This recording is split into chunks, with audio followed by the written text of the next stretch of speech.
오늘은 호세아서 5장에서 우리 8장까지의 말씀을 함께 살펴보겠습니다. 먼저 5장은 심판을 선고하시는 하나님의 모습이 마치 이 재판장에서 죄인을 정죄하는 이 재판장의 판결과 같습니다.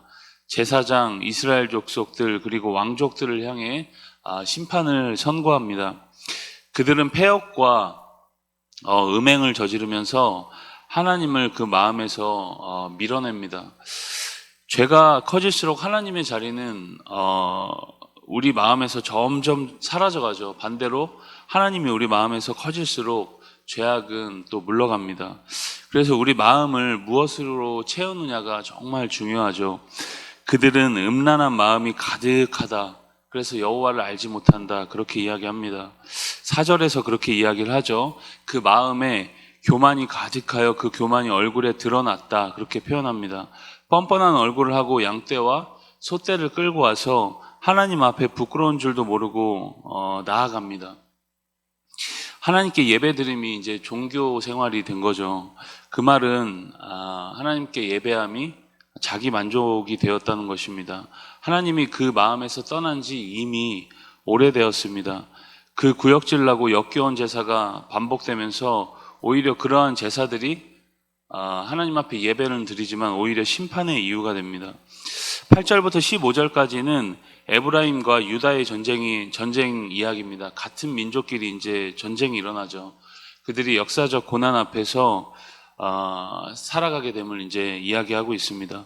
6장으로 가시면 여호와께서 이스라엘을 찢으셨으나 도로 낫게 하실 것이고 다시 살리실 것이기 때문에 여호와를 힘써 알고 그분께 돌아가자, 그런 이야기입니다. 선지자는 암울하고 힘든 상황 속에서도 계속 소망과 회복의 메시지도 함께 이제 선포하고 있죠. 회복은 여러분 하나님 손에 있는 것입니다. 그러나 여러분 아무것도, 인간 입장에서 아무것도 할 일이 없는 것은 아니죠. 그들이 해야 할 일이 분명히 있었습니다. 무엇이죠? 여호와를 힘써 알자. 여러분, 그 말 속에는 인간의 의지가 필요하다는 것을 분명히 이야기해 주는 겁니다.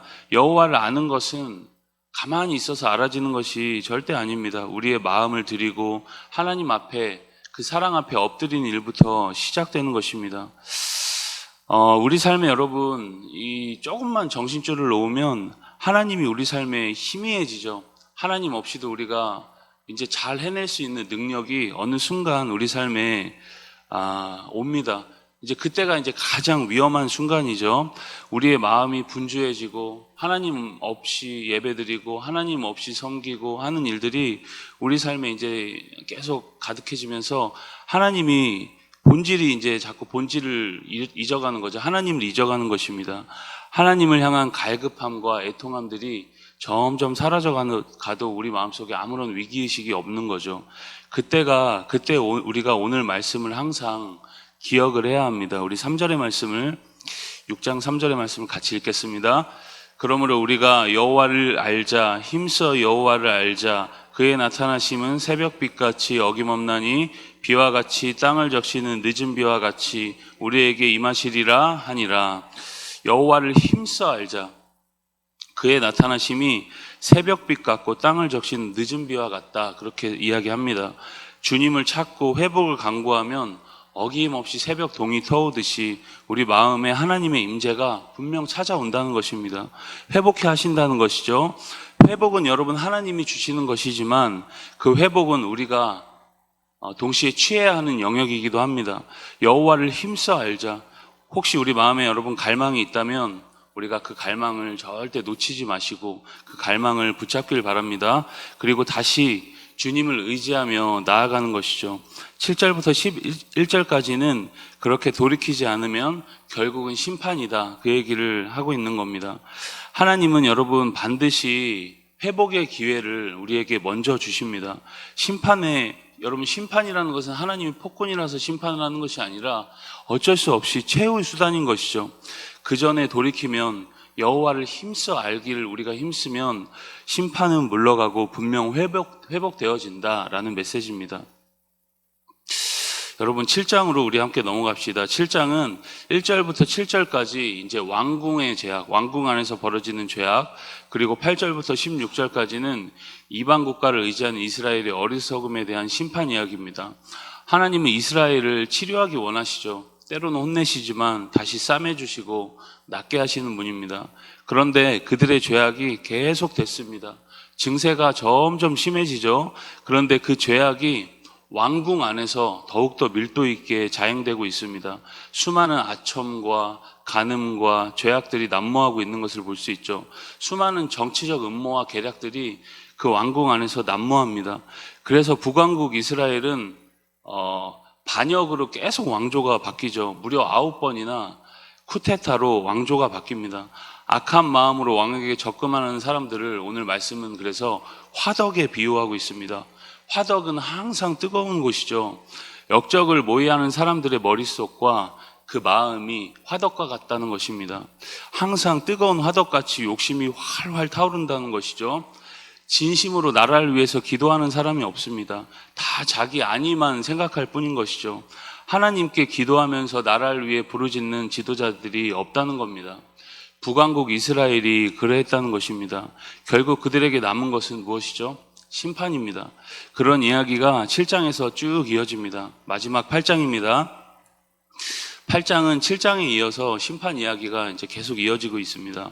북이스라엘이 어떤 식으로 이제 심판을 당하느냐? 1절부터 3절까지는 원수가 독수리처럼 그들을 덮칠 것이다. 그렇게 예언합니다. 그 말은 여러분 아수르에 의해서 철저하게 짓밟힐 것을 이제 예언한 것이죠. 아수르는 여러분 독수리같이 굉장히 날렵하고 잔인한 민족으로 역사 속에서 평가를 받습니다. 하나님을 끊임없이 배신하면서 저지르는 수많은 죄악 속에서 하나님은 결국 그들을 아수르를 통해 심판하십니다. 정치가 망가지고 지도자들이 부패하니까 왕조도 계속 이렇게 바뀌는 것이죠. 4절에 보면 그들이 왕들을 세웠으나 내게서 난 것이 아니며 그들이 지도자를 세웠으나 내가 모른다. 그렇게 이야기를 합니다. 계속 왕이 바뀌는데 역모와 술수로 인해서 바뀝니다. 하나님은 그들을 왕으로 인정하지 않습니다. 그래도 남유다는 여러분 여러 문제점이 남유다에는 있었지만 그럼에도 남유다는 왕조가 한 번도 바뀌지 않죠. 다윗의 혈통이 쭉 이어집니다. 그런데 북이스라엘은 수많은 음모와 권력으로 피비린내 나는 그런 살육과 역모들이 왕궁 안에서 계속 벌어지고 있는 것입니다. 여러분 왜 이렇게 됐을까요?